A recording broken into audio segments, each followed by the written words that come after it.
Hello, friends. Welcome to Empty Cloud Monastery. I'm Maya Soma, and I'm here with Bante Sudato.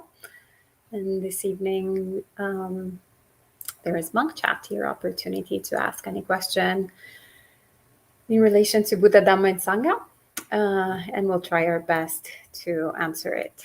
And before we begin, we can start by paying homage to our original teacher, Shakyamuni Buddha, the reason why we're gathered here today. Namo tassa bhagavato arahato samma sambuddhassa.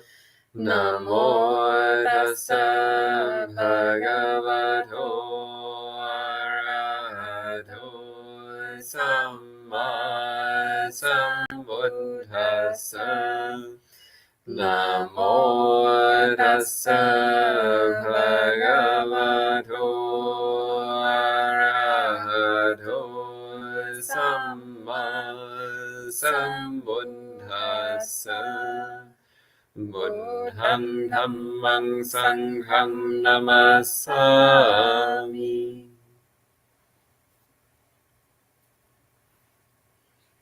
All right. Well, welcome to a few friends that are checking in. Hello to Suzanne, Rick, Rebecca, Richard, Denise, John, Hasanta, Sleep, Doc, Luisa, Joe. Good to see you. Sud, Karuna.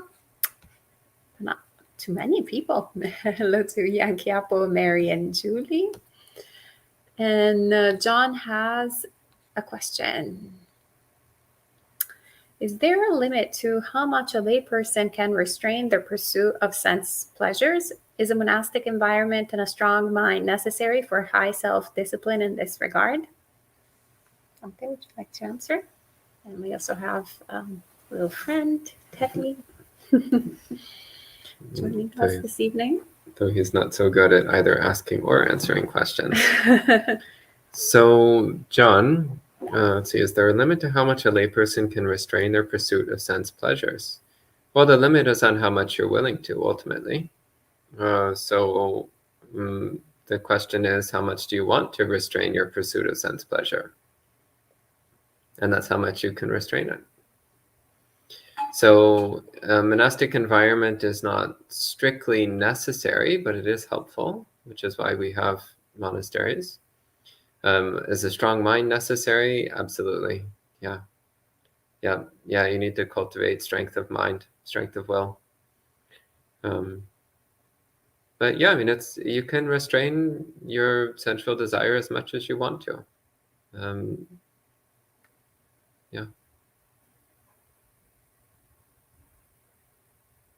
Yeah, there's not something about being a layperson that makes you somehow incapable of restraining yourself, though that does sound like a great excuse.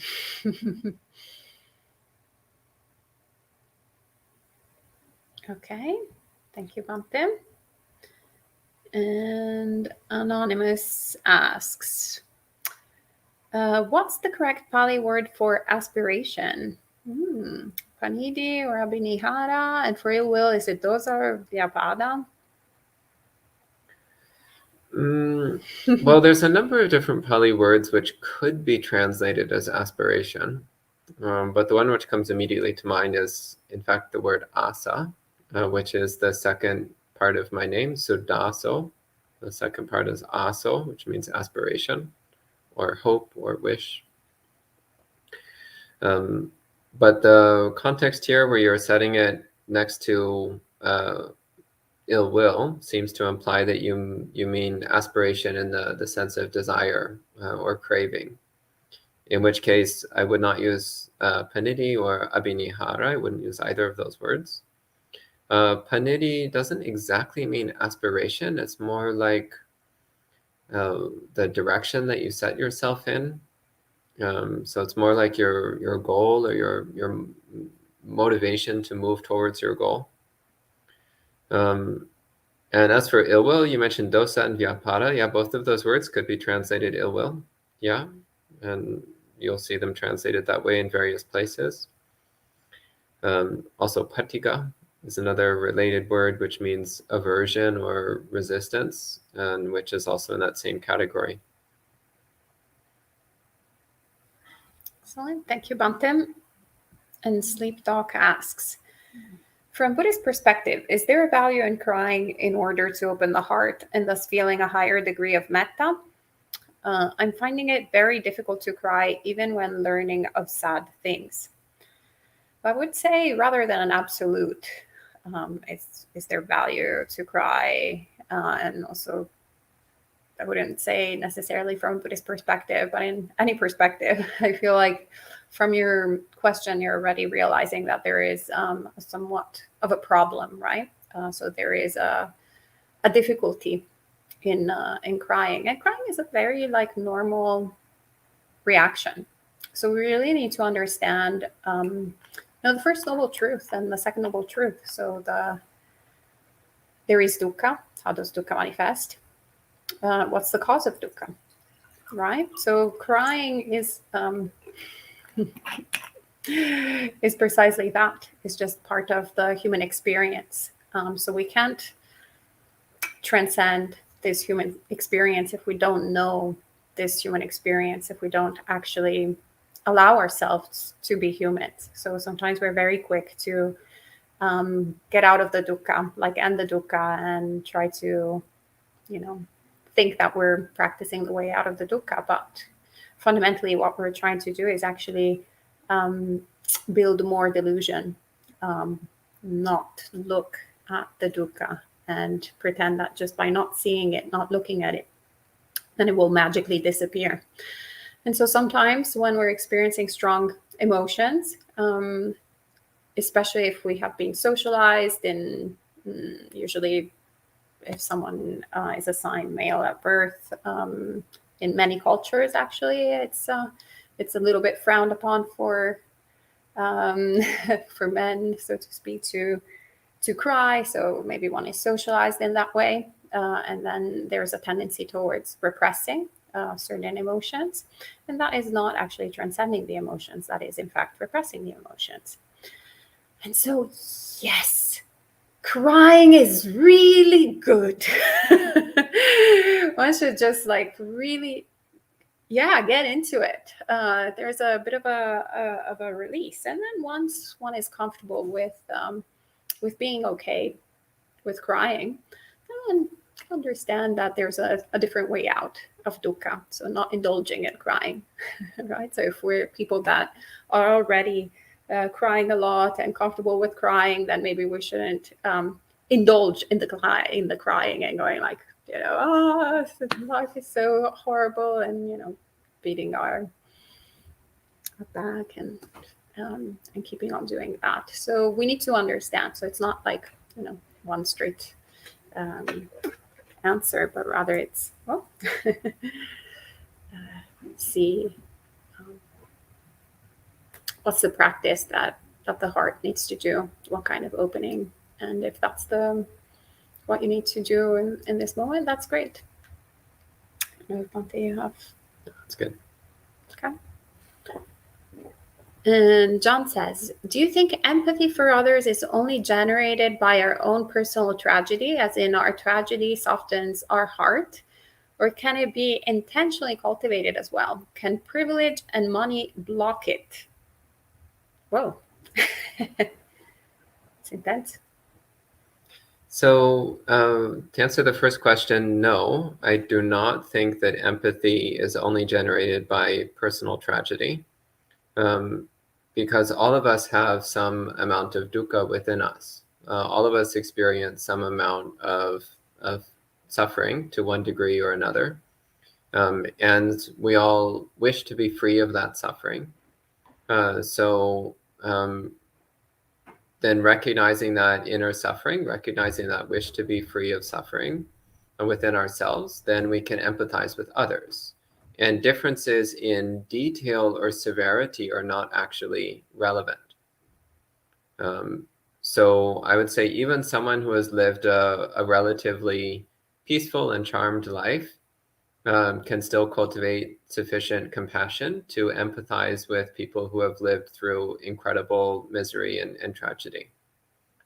So I don't think it's necessary to experience a tragedy of similar intensity to another person in order to empathize with them. because the underlying suffering is actually exactly the same. And for the second question, does our tragedy soften our heart? It can, but it can also have the opposite effect. So yes, for some people, when they experience some kind of major suffering in their life, they realize, oh, this is not just me. This is actually a universal experience. And then they can relate to others in a more compassionate way. Sometimes that's how it works out, but sometimes it's actually the exact opposite. Somebody has some tragedy in their life and they just become incredibly self-absorbed. Like, oh, me, with my suffering, my special, unique suffering, unique to me. Like, oh, I am this uniquely, specially suffering person. So, or just becoming so fixated on me and my suffering and my needs that they just completely ignore everyone around them, or disregard the needs of the people around them, or even take advantage of the people around them. So no, I don't think that tragedy necessarily produces more empathy and compassion. Sometimes it does, but sometimes it has the opposite effect.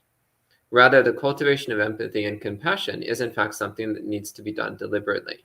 As you next ask, you ask, can it be intentionally cultivated? Yes, absolutely. And again, the way to intentionally cultivate it is through recognizing dukkha and wishing for beings to be free of that dukkha. And then your next question, can privilege and money block it? No. Self-centeredness blocks it. Some people live, once again, very privileged lives and yet somehow have lots of empathy and compassion. Other people, much less privileged, and yet somehow empathy doesn't magically manifest in their minds. So I actually don't believe that privilege necessarily obstructs someone from cultivating empathy. These are my thoughts anyway. It does, though. I mean, statistically, I shall say that usually having a lot of privilege, or just having a lot of privilege, whether it's material or spiritual. Hello, welcome, Knut. Might tend sometimes to make the heart take for granted a certain experience. So then make the heart a little bit more callous, as opposed to when we are struck by an event in our lives, then that will make us, simply aware, that, oh, wow, for example, our parents become elderly and then we're like, oh, wait, oh, that's dukkha. And oh, look at all these other parents, other people that have elderly parents that are going through that dukkha. But if we're not personally experiencing it, maybe sometimes that will be a little bit far away from our experience. So we might not have the inclination to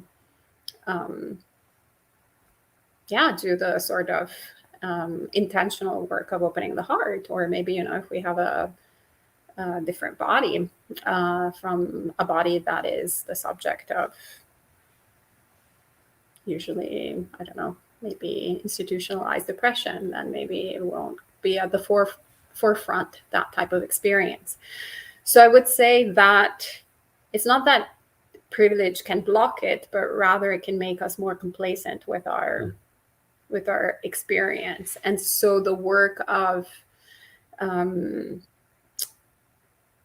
having empathy for others needs to be something that really needs to be cultivated and intentionally put at the forefront of our experience. Like, it has to be something that we really want to do. This being said, it's not that Bhante Sudaso, just because he doesn't have a female body, will never understand my experience of being, having a female body, right? But rather, it's Bhante Sudaso maybe needs to put a little bit more effort into understanding that, just like I need to put a little bit more effort in understanding his experience. And when we think about our teacher, our original teacher, the one who we paid homage to at the beginning of this meeting tonight, Shakyamuni Buddha, well, he came from an extremely privileged background. he had it all, right? Both according to legend and both according to the suttas when he talks about it. He's like, yeah, monastics, I was having a really great time, I was born with like, lots of wealth and privilege, and decided to take on this path. And he also intentionally decided to open up the heart to understand this dukkha that is not exclusive to one single individual, but it's a predicament that we're all living in. And so he understood the dukkha of every single sentient being, how it manifested. It's really remarkable.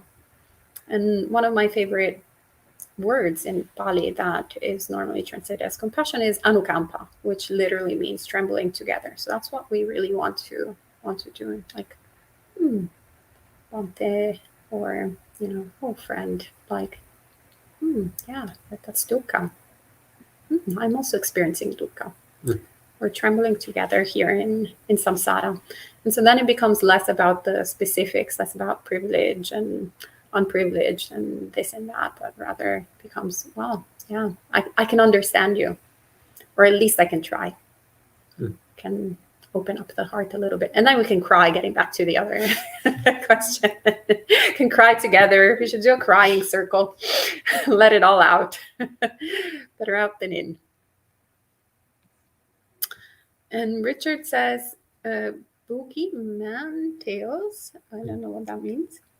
Boogeyman tales? Like horror stories. Oh, okay. Hell realms run by demon king, gruesome tortures, souls being thrown into pits of fire or cesspools. Okay, got some sutta quotes. Why should a modern pay attention to canon full of obvious folklore? Well, actually, aside from the fact that without going to different realms of existence, I mean, gruesome tortures are actually happening within this world. I mean, you open the news, like it's pretty horrifying, especially these days that there are many wars that are very documented. It's really, really, really horrible. I don't think it's folklore for the people that are experiencing it. So we need to understand that that is once again part of actually the human experience right here, right now, and also the experience of every sentient being. And also we've experienced it, and we will experience it also before birth and after death, until we actually put an end to it. So it's just a continuation. I mean, and to me, it doesn't really, we draw all these somewhat arbitrary boundaries to this world and this other world, or this life and other lives. But the reality is actually, yeah, it's this continuous circle, and it's quite, it's not really folklore, but it's actually really just the reality. When we open up just to what's happening, what we can see with our sort of worldly senses, we already understand that there's already paradise, hell, and everything in between already in what we can see. So then it makes sense that there can be more refined experiences of existence and less refined experiences of existence, more hellish realms and more heavenly realms. And when we look also at the actions that we make and what consequences they produce in the mind, what kind of actual mental experience are we having of paradise, hell, in between, purgatory sometimes, right? So just noticing it without having to necessarily be in a different environment. So yeah, I don't know. I think you should pay attention a little bit more and try to maybe go beyond the opinions of the words, and rather to what actually these suttas are pointing out the actual message. I don't know if Bhante, you have any other thoughts? Yeah, I mean, I would just say a couple of things. Well, first off, I would encourage you to ask yourself why you are so quick to believe that these things are not true. So that's actually quite a leap of faith to just automatically to read something in the Buddhist scriptures and then just automatically believe it's not true. That's a bit of a jump. So I'd ask you why you're so quick to immediately reject these things and believe that the opposite is true. So take a bit of a closer look at that. And as for your question about why should you pay attention to the canon, well, actually ask yourself, are you actually interested in studying Buddhism? Are you interested in learning Buddhism? Are you interested in practicing Buddhism? Well, if you are, then yeah, you actually do need to pay close attention to these records of the Buddha's teachings. If you're not interested in studying and practicing and learning Buddhism, then no, you don't need to pay attention to them at all. You can read whatever you want or not read whatever you don't want and do whatever you like with your life. But if you're interested in a deep, sincere, genuine understanding of Buddhism, then that necessitates a deep, thorough understanding of the early scriptures, and also really carefully considering, why is this material here? What value is it? What place does it have within the structure of the Buddhist teachings? And you might find that there's a lot of material in there which maybe at first glance you were inclined to reject, but which on deeper consideration you realize actually has a very important part in the overarching system that the Buddha is laying out for us. So yeah, absolutely, the hell realms do fit perfectly into the grand scheme of the Buddhist teachings. And if we delete that, then the whole system collapses. So it is actually an important and necessary component of the Buddhist teachings. So I wouldn't be too quick to reject something until you've thoroughly studied everything that fits together in the Buddhist way of understanding reality. Okay. Thank you, Bhante. And Joe says, before my question, may you please share my gratitude and goodwill with Venerable Metiko and Ayavada. May you all triple blissfully live long and happily well in body and mind. Sadhu. Just 10 many blessings to you. Okay, Venerable Metiko says, many blessings, Joe. And the question regards the Buddha's teachings that suffering should be understood. What is the Pali word for understood? Good translation. Any advice for following the Buddha's instruction well? Okay. It's parinyeya. So parinyeya, the prefix pari means thorough or complete or all around. And nyeya means to know, should be known, is to be known. It's actually from the same root as the word know, in fact. So parinyeya means it should be fully known, which I actually think is a much more accurate translation than understood, because it's fully known is more indicating to pay complete attention to the experience. So not just an intellectual understanding of suffering, but actually a clear personal touching of the experience.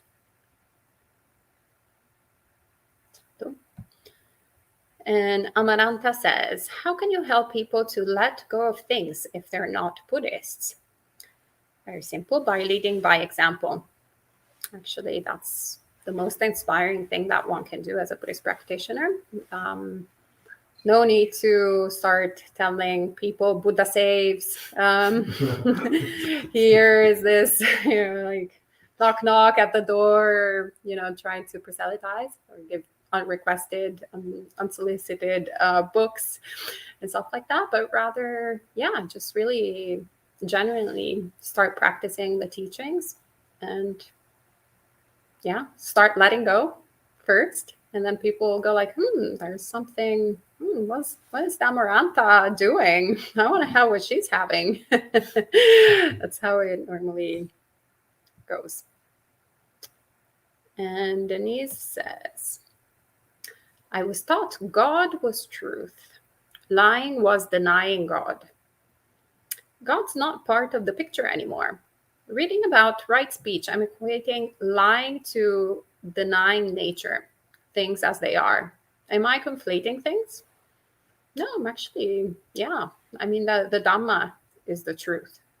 The Dhamma is basically, yeah, just the way things are. So you can replace God with Dhamma, I guess, with this line of thinking. I mean, not in general, like I am not an expert of of God, but actually from the sentence that you're presenting, it's very much in line with that. Yeah. Whenever we're lying, we're going against the Dhamma, and the product is dukkha. I mean, it's just really, to me, mathematical. It's very simple. If we do anything that is in opposition with the Dhamma, we get dukkha. If we instead go in line with Dhamma, then we get released from suffering. So it's as simple as that. Yeah, good. Yeah. And Santa says, are the 5 khandhas all that we are? Or is there something more? And if so, how would you expand that other bit, please? So, as I understand the Dhamma taught by the Blessed One, the 5 khandhas is in fact all that there is. There's nothing outside of the khandhas. The only thing one could say that is not the khandhas is the Nibbana Dhatu, the Asankata Dhatu. But that's it. So there's only the 5 khandhas, and when you describe a person, you're describing the 5 khandhas. You cannot describe anything about a person which would not fit within the 5 khandhas. That's as I understand it anyway. Joe says, Venerables, is drinking almond milk allowable in the afternoon if someone is keeping the 8 precepts, is sick? So from my understanding, actually, yes, it's allowable because almonds are technically a fruit. Surprise, surprise. They're not a nut, but they are a fruit. And so if you squeeze the fruit, it's fruit juice. You should Google it. It's kind of like tomatoes that are, everybody thinks they're a vegetable, but they're a fruit. Same, it's a fun fact. You know, when you're a monastic and you have allowables, then your mind starts going crazy. So you're like, is this allowable? Could this possibly be allowable?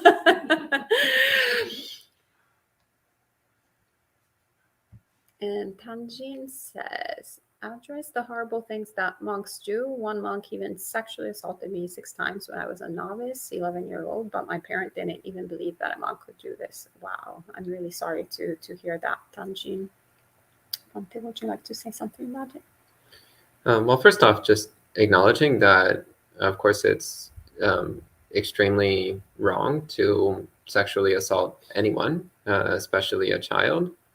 And it's even more wrong for a monk to do something like that. And the truth is that the vast majority of monks are not enlightened. And many people actually become monks for the wrong reasons. Many people become monks not for the purification of the heart, but for attaining a role in society. So sometimes it's just this basic problem that somebody, they're not even becoming a monk for the right reason. And they're not working on purifying the heart. And that means that they still do bad things. And even someone who does become a monk for the right reasons, who really is trying to purify their heart, the fact is that most of us are still unenlightened, and we still will sometimes make mistakes. But the kind of behavior that you're talking about is not in the domain of ordinary mistakes. That's in the domain of really extreme problematic behavior. So it's not normal, and it's not common.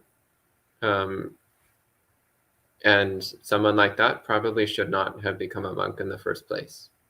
That's the kind of person who realistically shouldn't have become a monk. But it's the reality of things that when you have literally millions of Buddhist monks in the world, that there's going to be some of them that do really bad things. And that's really sad, but there's no getting around it. Yeah, I'm really sorry that happened to you. That's really horrible. Yeah, as Bhante said, it shouldn't have absolutely happened. And Sud says, Dear Venables, what advice should one give to an individual whose only path to supporting himself and their family is by working in a liquor store? I told that person to do what they can, but really, are they incurring bad karma if their intention is to support themselves and their family?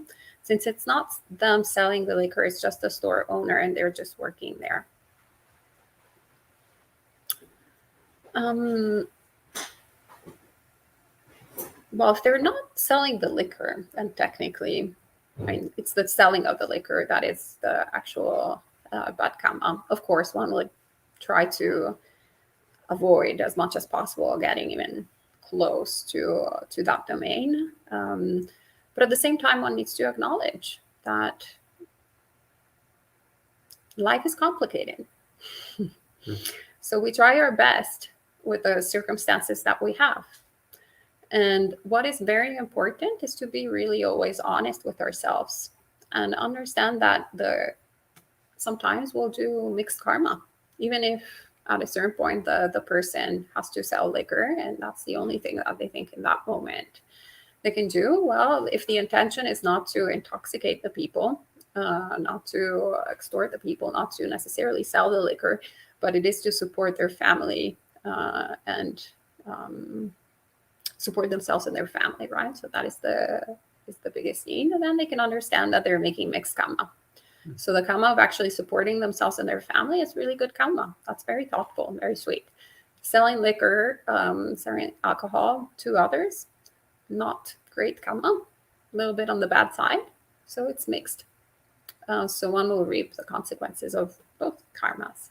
And one can keep it on the back of the head, of the mind, right? Going like, okay, well, when the circumstances, the opportunities will be better for me, right? Once I maybe have supported my family, they don't need me anymore, then I can, or if I have the opportunity of finding another job, then I will make a different choice and find a different job, right? So then we always have the aspiration to better ourselves. But if we pretend that everything is okay the way it is, then we won't make that much progress, right? So in the suttas, the Buddha is reported to constantly give that advice, to always be very clear that that is the superior person. The superior person, there is a difference between, someone who has a tainted mind and is aware from another person that has a tainted mind and is not aware. And there's also a difference between a person who has a pure mind and that is aware, and between another person that has a pure mind and is not aware. Because the latter will probably get a tainted mind because they're not aware that they have a pure mind. And the person who has a tainted mind and they're not aware of it, they won't make any effort to purify it. So very, very important to at least be aware of what we're doing, not fool ourselves, and and take responsibility for our actions, whether they're good or bad.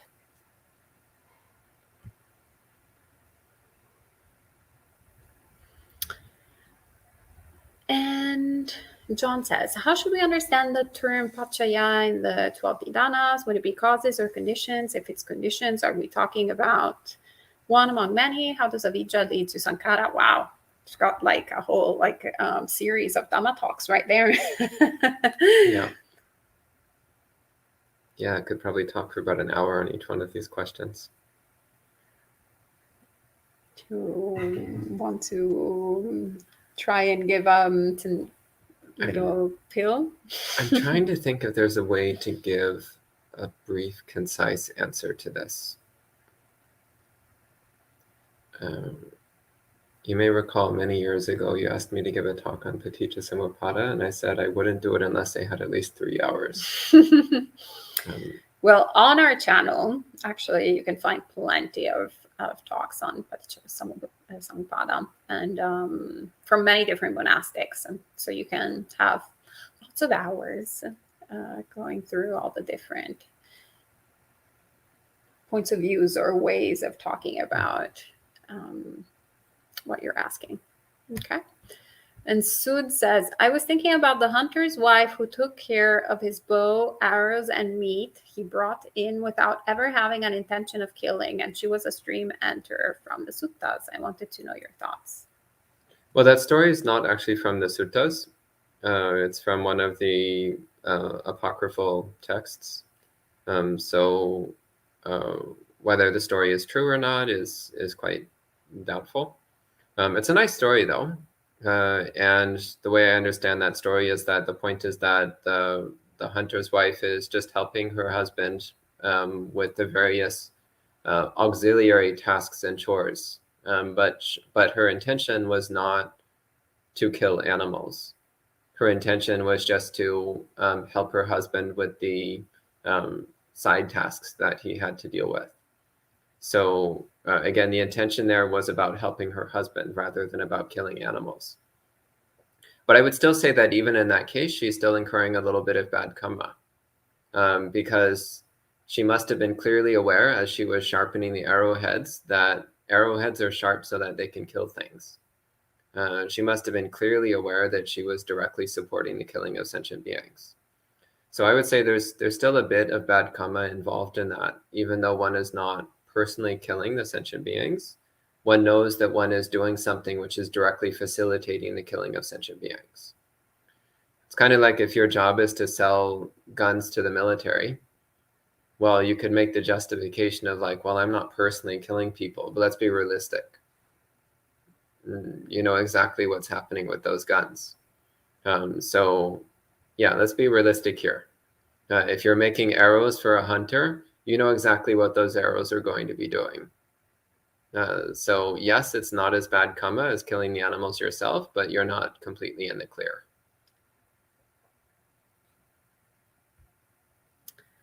And Anjana asks, when there is a crisis and people around us do not offer much support, isn't it all right to have some self-pity, or does it reflect self-absorption? I wouldn't phrase it quite as being all right, but rather normal. Let's just be real here, you know, like as unenlightened beings, of course, we're a little self-absorbed, right? So of course, if something happens to us, and especially in a moment of crisis, even if it's not a moment of crisis, right? Even if it's just a regular day and maybe we can't find our keys, right? Our keys have been misplaced and people around us are just not terribly sympathetic, or maybe they are looking for their own keys and they're just not paying attention to our really important quest of looking for the keys, then it's going to be really awful and tragic according to us. And we're going to go like, oh, look at all of these people around me that are completely careless, right? So even more so when it's a time of crisis, because it is a time of crisis, something is happening that is really hurting us, or it's something that we're having a hard time, and so all our attention is on this thing, and that is our experience. So it's a little bit difficult to understand that other people are having their own life and their own difficulties, and they might not pay too much attention to what's happening to us, and it's completely normal. So that has to do a little bit with what we were talking about earlier.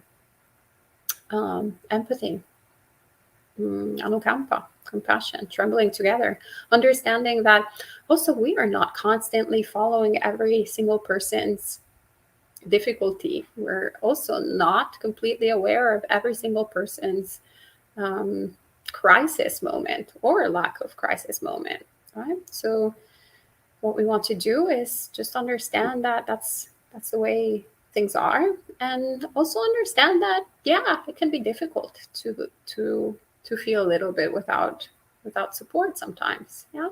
So it's not about having self-pity, but rather going like, wow, this is difficult to bear. It's dukkha. Oh, okay. Now I see that also that other person is going through a time of crisis. Oh, that's dukkha. Oh, maybe I can lend them a hand, right? So we can also flip our perspective, and rather than always constantly asking or expecting others to help us, maybe we can see how we can help others. Right? Or at least if we can't help others because we already have so much going on, we can at least work on lowering our expectations to zero. Right? So if you expect nothing from anyone, then it's everything is a bonus, you know. Like every single thing, it's like, oh wow, oh great, they just gave me, you know, 5 seconds of their time. Wow, incredible. Instead of going like, oh, why didn't they give me like an hour and a half? And they only gave me 5 seconds. That's because we had the expectation of an hour and a half. If we had zero expectations, I have 5 seconds gained.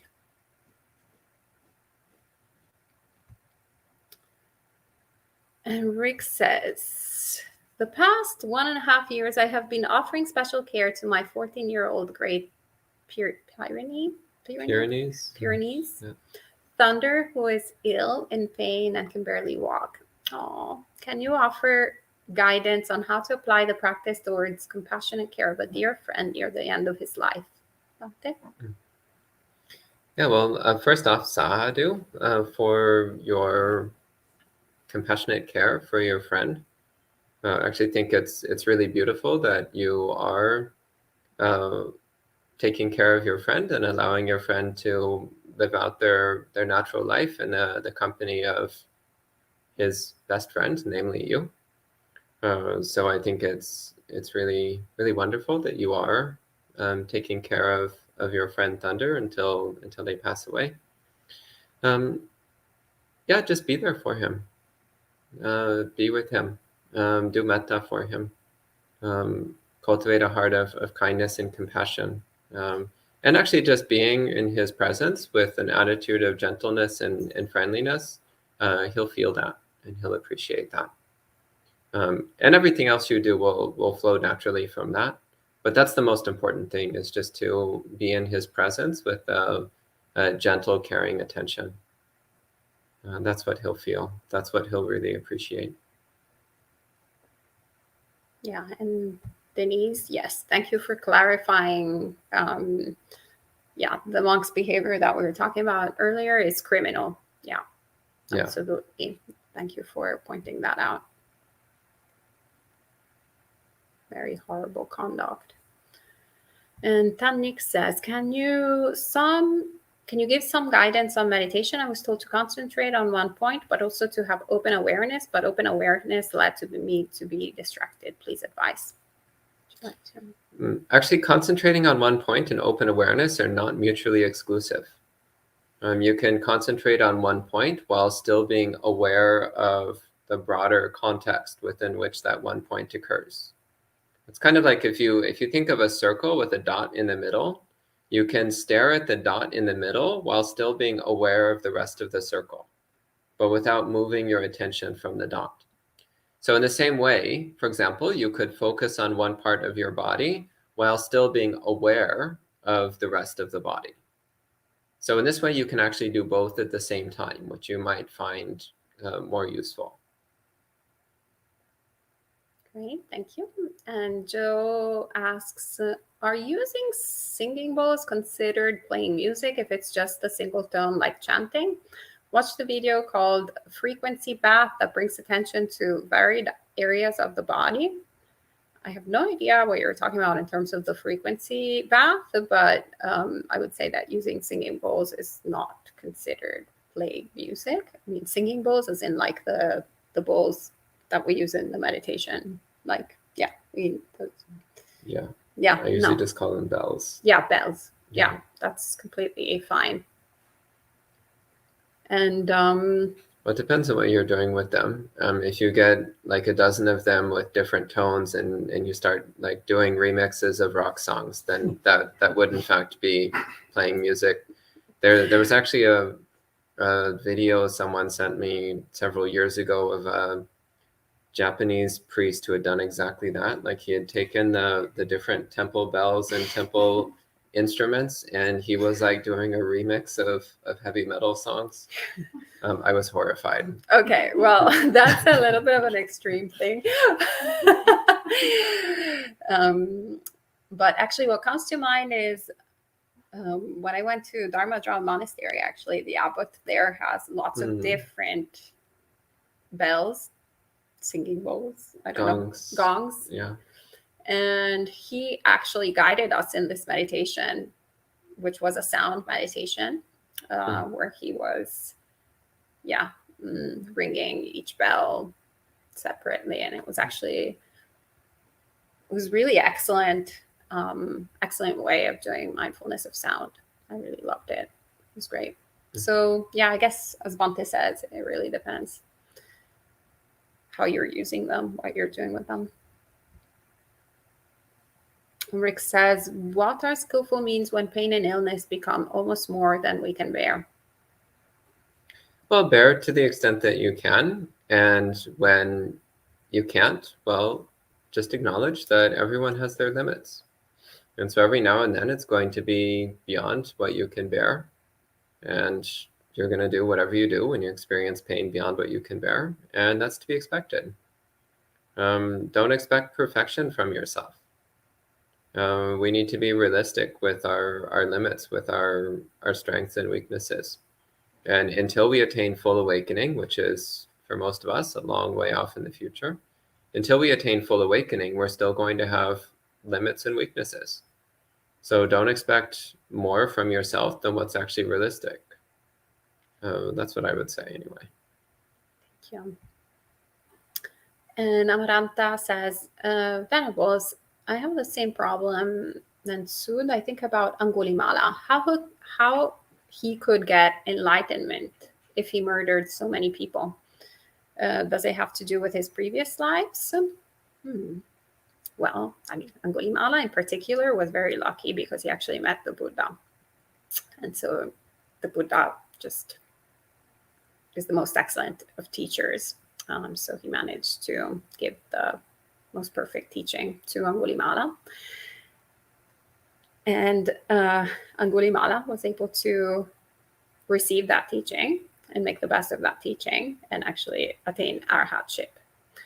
So even though perhaps we're not murderers this time around, we also have the good condition of, so that's a good condition, not being murderers, but we don't have the good condition of being born at the time of the Buddha. So we don't have that incredible karma accumulated to actually be in front of a Sammasambuddha. So not only someone who who's an arhat, so has done all the job, but actually has discovered the path, right, all by himself. And on top of that is the most perfect teacher. He's capable of teaching anyone, training anyone who wants to be trained. So that has to be put into context, in my opinion. The other thing is, yes, absolutely. Obviously, once again, Angulimala, just to be born at the time of the Buddha, having that experience, clearly had some really good karma. But then most importantly, in that story, what we see is actually an instruction of the Buddha, as soon as he encounters him, was to stop. And what did Angulimala do? He stopped.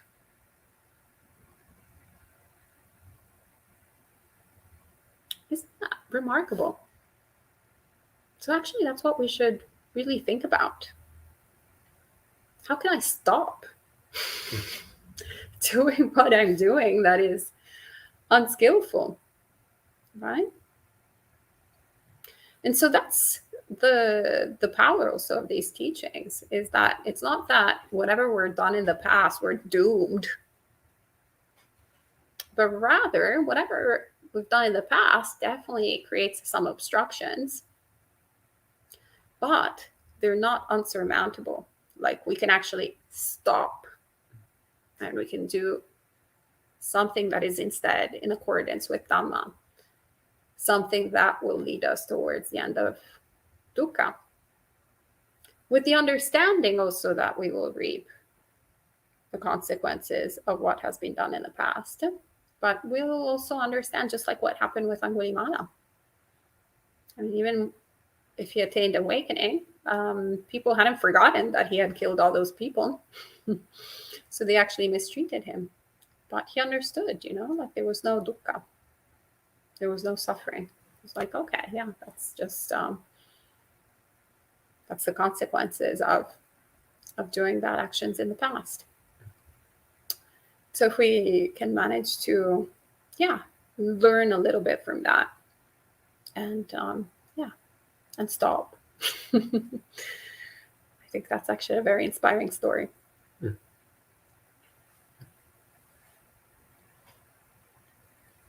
And Vichai, thank you for your kind message. And so it says, the God of the Old Testament's commandments, 6-10, not to kill, not commit adultery, not steal, not bear false witness, not covet. Seems so similar to 5 precepts. And 5th commandment, to honor parents, seems like so similar to what Buddhist gods like Indra would recommend to get their power and posts. Let's say, do you think this is just a non-Buddhist deva who is just misguided?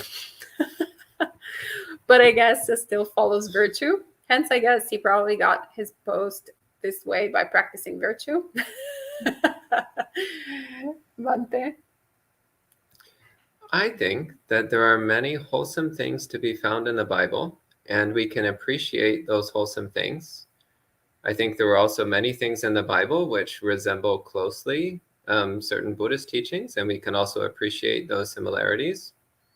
And I think it's a little bit dangerous to start calling the gods of other religions to be low-powered, non-Buddhist devas who are a bit confused, or how did he put it? Misguided. Yeah, I mean, yeah, be a little bit careful when you start getting a little bit too close to insulting other people's deities. But yeah, it's actually good to appreciate the good traits that we see in other people's religions, to appreciate the positive similarities. Actually, I remember in a little while back, we were talking to a Catholic, I don't remember if it was a priest or a monk, but we were talking to some Catholic clergy in Italy. And he said that a few decades ago, the Catholic Church had switched its tactic from conversion to appreciation. In other words, rather than trying to make everyone in the world become Catholic, instead they were shifting towards looking for what good things they could appreciate in other people's religious practices. And I actually thought that was a really beautiful way of putting it. So similarly, I would encourage you to actually look for the good things in Christianity, the things which remind you of Buddhism, and appreciate that. As for what exactly the Christian God is within the Buddhist perspective, well, you'll actually find many different opinions on that matter. But actually, I don't think it's really that helpful to think in those ways. I think it's more helpful to appreciate the positive similarities. Excellent. And Tannik says, is it better to do an academic degree in Buddhist studies where the syllabus is on Pali culture, history, philosophy, or just spend more time on meditation and listening to the Dhamma talk? I think you can spend more time on meditation and listening to Dhamma talks.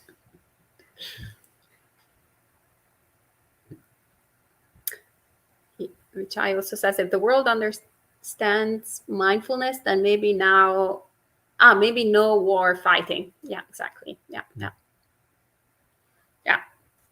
More meditation. More Dhamma, less drama. Suzanne says, in taking refuge in the Buddha today, there was much gratitude that he taught others.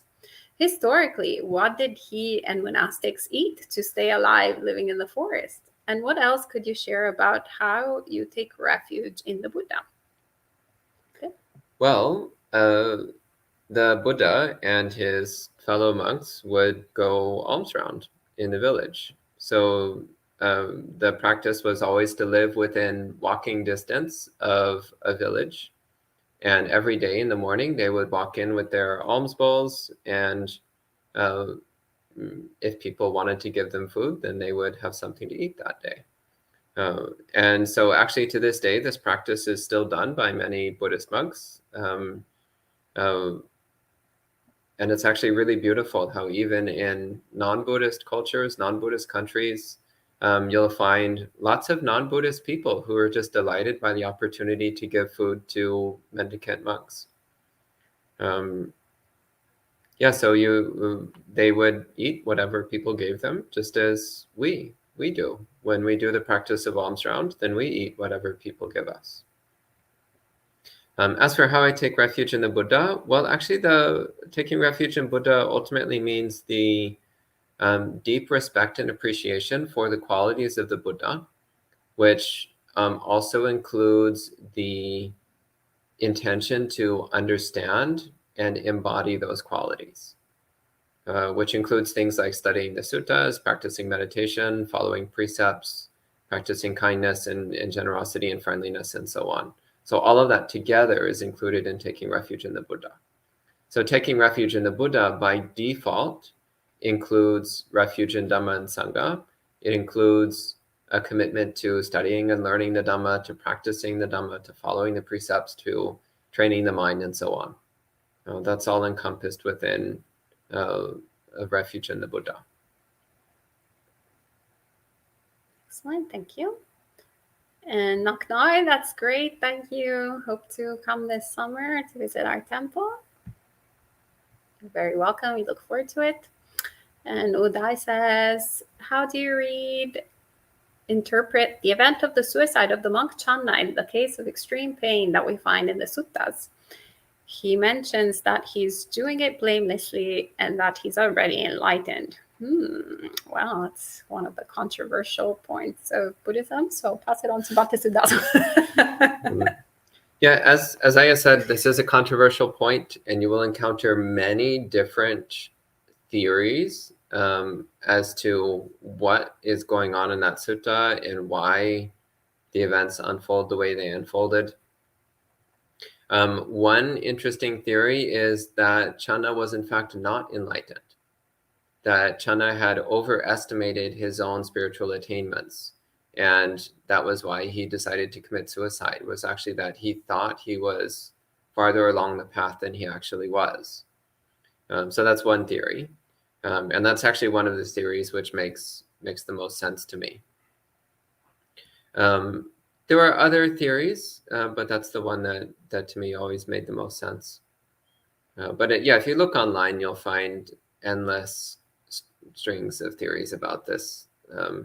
There's a couple places in the suttas that mention suicide, and both of them are quite unclear, and both of them have tons of different speculations about them. Generally speaking, in Buddhism, suicide is considered a really big mistake and not to be done. It doesn't help things, it just makes things worse. And there are these two or maybe three mystifying suttas, which it's really unclear what they're trying to communicate. But I would be hesitant to say anything which contradicts this overarching message in the suttas, that taking the life of a sentient being is always unwholesome, always comes from an unwholesome state of mind, always arises from delusion. And suicide is another form of killing a sentient being. So the theories which say that, for example, Channa was not actually enlightened, those make a lot more sense to me than the other explanations I've come across. Thank you. And Karuna says, is there a reason different teachers or monasteries will focus either on the Sutta Pitaka or Abhidhamma to the exclusion of the other? Is Abhidhamma definitely not EBT, early Buddhist text? Not the... EBT is actually the acronym for... that doesn't matter. At the very beginning, I was very confused because I was not familiar with this acronym, but outside of Buddhist circles, the EBT is the For food stamps, exactly. That's what I was so confused at the very beginning when they were talking about EBTs in Buddhism. That's right.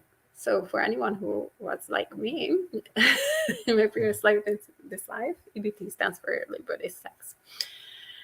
And is there a reason? Well, okay, first and foremost, there's this saying that kind of like the suttas went to Sri Lanka, the Abhidhamma went to Burma, and the Vinaya went to Thailand, which I find always very amusing. And there's a bit of a truth to that, because you'll see actually that generally there is a bit of an emphasis on that part of the canon, actually, also geographically speaking. This being said, from my experience is when we're talking about in the Theravada tradition, there is always that tendency of trying to go back to the teachings of the Buddha. It's always like a sort of kind of reform movement when we see the history of Buddhism. So there's lots of different teachings that come later, and then there's also lots of tendencies to go back. Actually, for example, Empty Cloud Monastery is also very typical in that respect, where we are very much focused on trying to understand what the early teachings of the Buddha are. But very common, it seems like something special, but it's actually very common, right? Like, for example, can we even name some of the masters of the, I don't know, 14th century or 12th century, right? Like, you kind of don't really know in the Theravada tradition, as opposed to in the Mahayana tradition. And there's all the different patriarchs. There's like much more of a sense of that. So then that seems to me, for example, the emphasis on a particular part of the canon seems to be what those particular masters, those particular teachers, those particular monasteries are finding more of a resonance towards. And so then, I mean, they have a bit of a different flavor, I shall say, the suttas to the Abhidhamma, regardless of whether they are from the sort of earlier stages, whether they're early Buddhist texts or not. There's a bit of a different flavor. So if someone has a bit of understands the Dhamma through the Abhidhamma, usually will put the suttas on a sort of a second place, and vice versa. If one actually really understands the Dhamma through the suttas, then we'll put the Abhidhamma in the second place. I wouldn't say that one is necessarily superior to the other, but rather it's what brings us closer to the elimination of dukkha. My understanding is that the Abhidhamma is later, but there's also parts of it that are not really that late. But Bhante is more of a scholar than I am. So yeah, it's usually considered to have been formed between 200 to 300 years after the Buddha. There's also many different Abhidhammas which have survived mostly in fragments. So yeah, Abhidhamma is definitely not considered EBT, but it's in the relatively early strand of post-EBT material. Do you have any thoughts also on the rest? Or No, I think you pinned it down pretty thoroughly. And Jefferson says, hello from Brazil. Oh, good to see you from Brazil. Thank Venerables for the teaching. What is the nimitta that Lord Buddha have described as form and light? Well, there's different opinions on this matter. And it's something which only appears in a couple of places in the suttas. And it's something which doesn't really seem to be critically necessary for understanding how to practice. So it's something which I've actually never given much thought to, because it's, again, like the attainment of cessation of perception and feeling. It's something which is kind of interesting, but which is not really relevant to virtually every single practitioner. Because most of us are instead interested in trying to figure out what we can do in order to attain stream entry. So something like the nimitta of form and light, it's like, well, it's interesting, but it's something which appears in only a couple of places.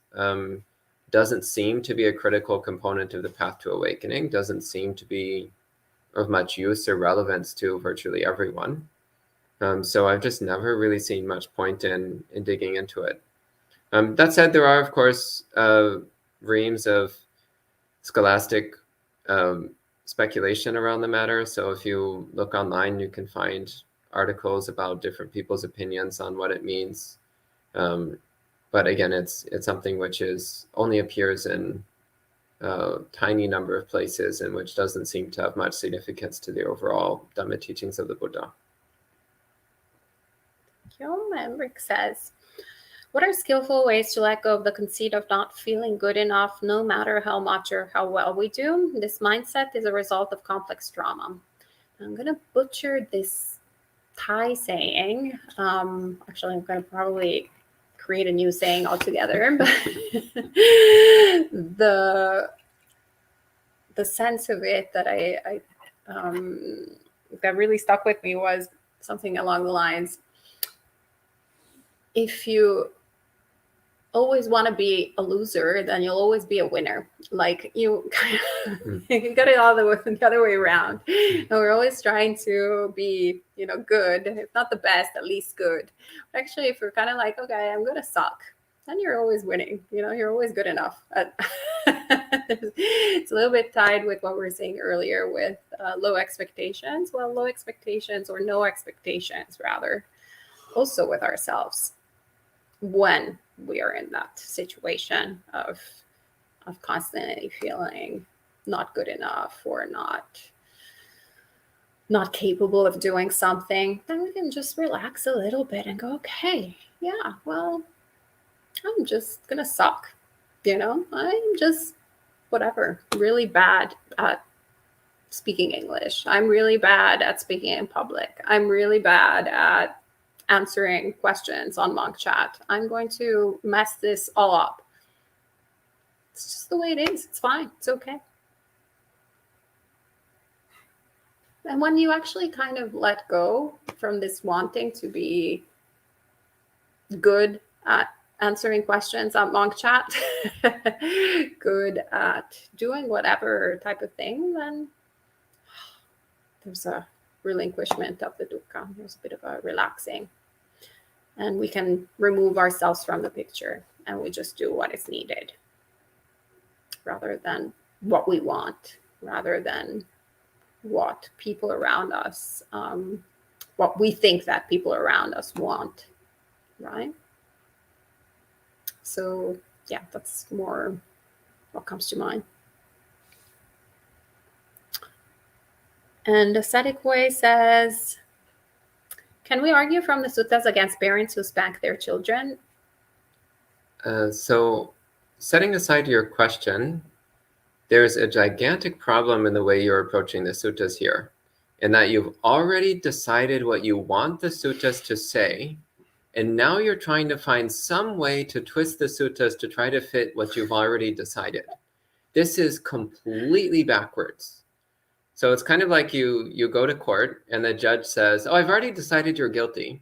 I haven't actually looked at the evidence or the facts yet. I've just decided you're guilty already. And now I'm going to find some way to rewrite the facts to make it show that you're guilty. That would be a little bit disappointing, wouldn't it? So in the same way, you've already decided what you want the suttas to be. And now you want us to give you something that you can make it sound like the suttas say what you want them to say. Totally wrong. Read the suttas starting from the assumption that you have no idea what's in there. Starting from the idea that you don't know, and maybe you'll even come to the conclusion that parents should spank their children. Maybe. Then read the suttas with an open mind of just trying to understand what's in there. So setting aside your pre-decided opinions of what you want the suttas to say, instead, just try to find out what they actually do say. By that, Bhante is not suggesting that in the suttas it says to spank children. I was actually deliberately avoiding the question itself. So I'm not coming down either in favor or in opposition of parents spanking their children. What I am coming down in favor of is understanding the suttas and reading the suttas and not presupposing your predetermined ideas onto the suttas. Satu. Sadikwe also asks, is there a reference of the Pure Land of Amitabha in early Buddhist scriptures? No, is the answer. And Zhang Tang says, can you explain the technique of Vipassana? Well, how much time do you have? First off, there's no single technique of Vipassana. Vipassana can be understood either as a very broad collection of different ways of training the mind, all of which have the same goal, which is liberating the mind from greed, hatred, and delusion. Or Vipassana can be understood as the result of doing such practices, namely the liberating insight that comes from practicing the Buddha's instructions. But generally speaking, if you want a very brief, concise summary of Vipassana, it is anicca sanya, dukkha sanya, anatta sanya. So the recognition of impermanence, that every aspect of our experience is impermanent, constantly changing, insubstantial. The recognition of dukkha, that everything is ultimately unsatisfying. That discontent is permeates our experience. And third, anatta sanya, that everything is impersonal. What we're observing is the natural unfolding of causes and conditions. Thank you.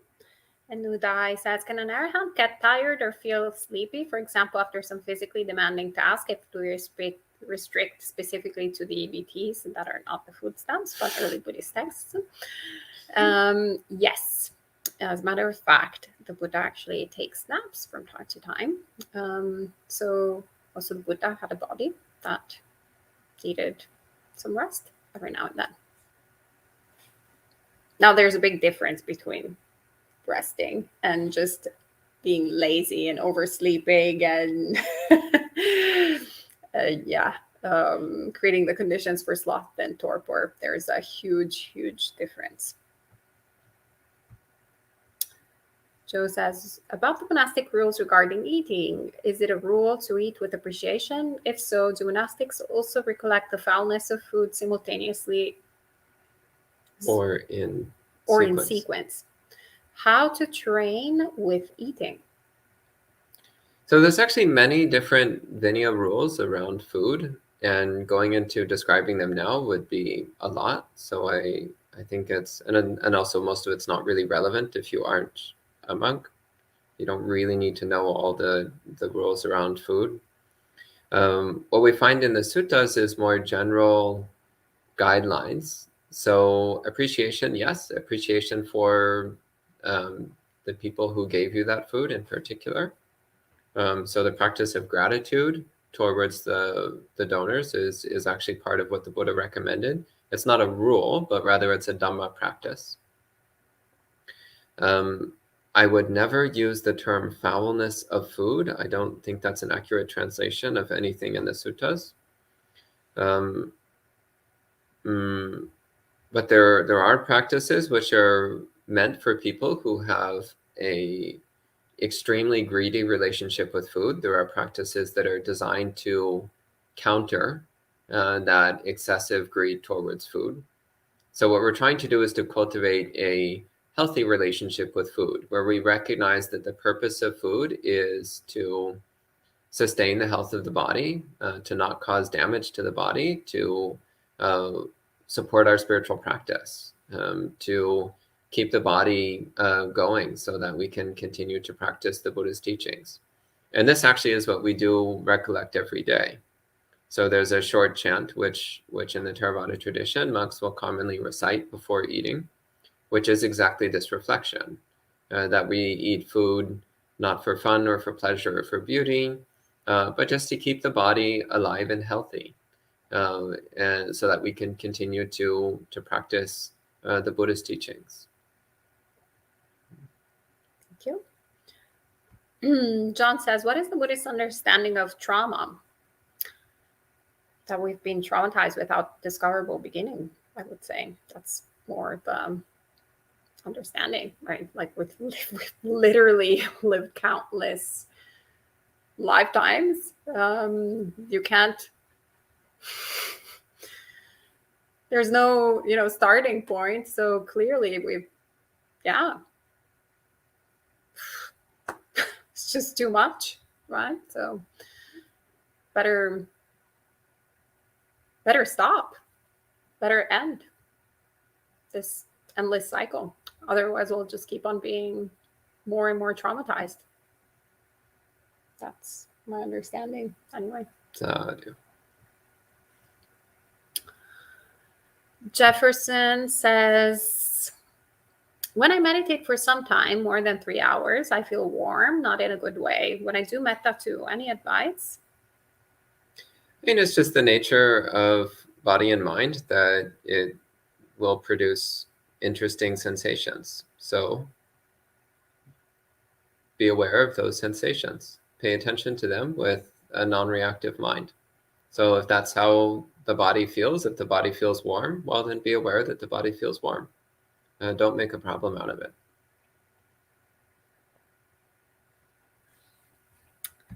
And Sud says, my everyday practice just consists of doing virtuous deeds and being generous, having what I think is right occupation, and trying to meditate and feeling miserably.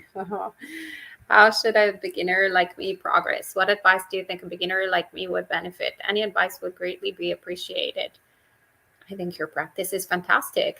And actually, you're not failing miserably. You're actually training yourself into something. So the more you keep doing what you're doing, the better, the more you'll make practice. We have to understand that it's a path. So it's not that, if the path, if I have to go to Canada, right, and I'm in New Jersey,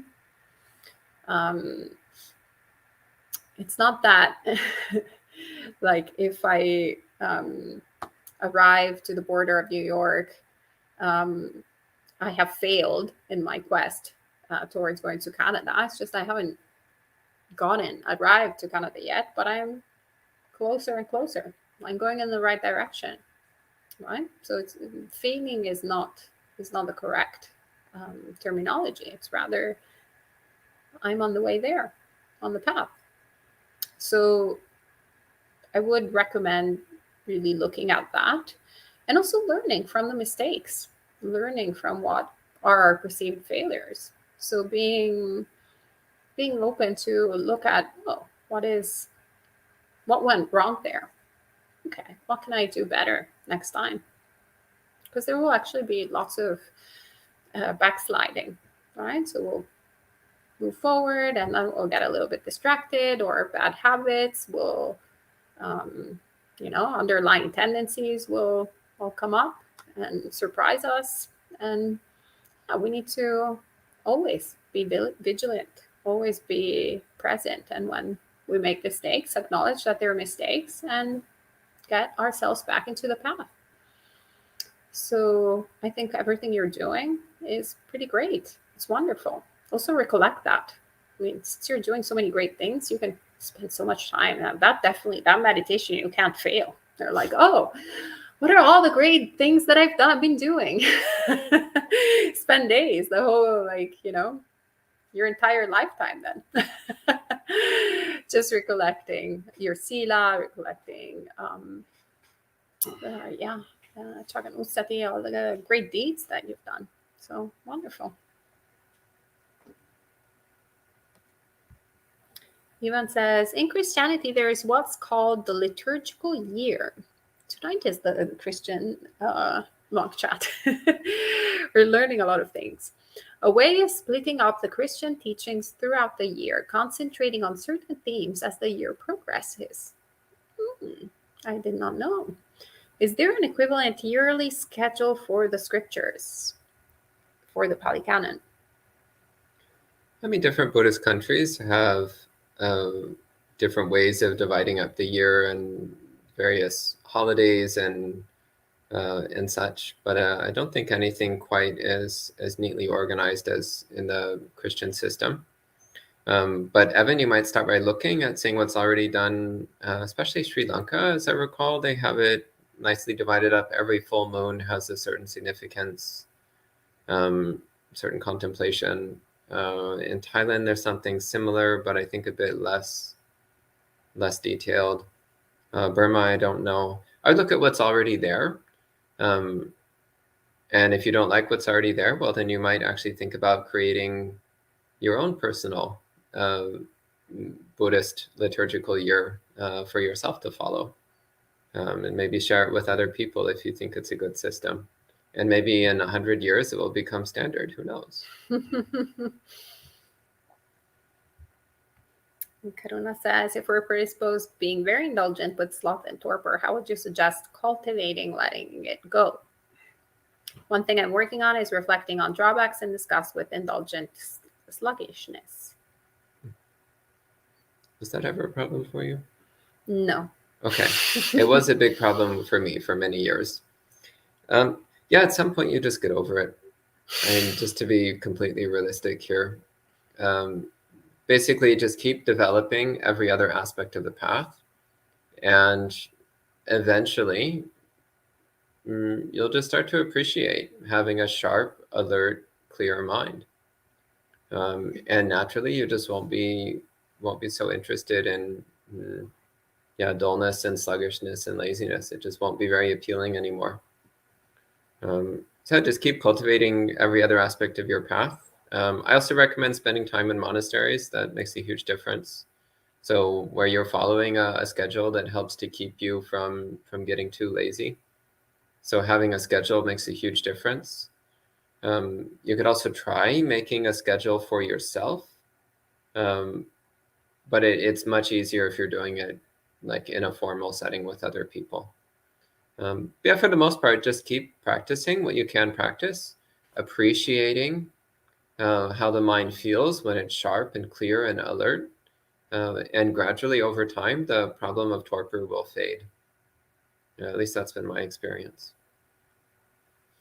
Excellent. And Jojo says, is there any Dhamma books or reading you recommend? Thank you.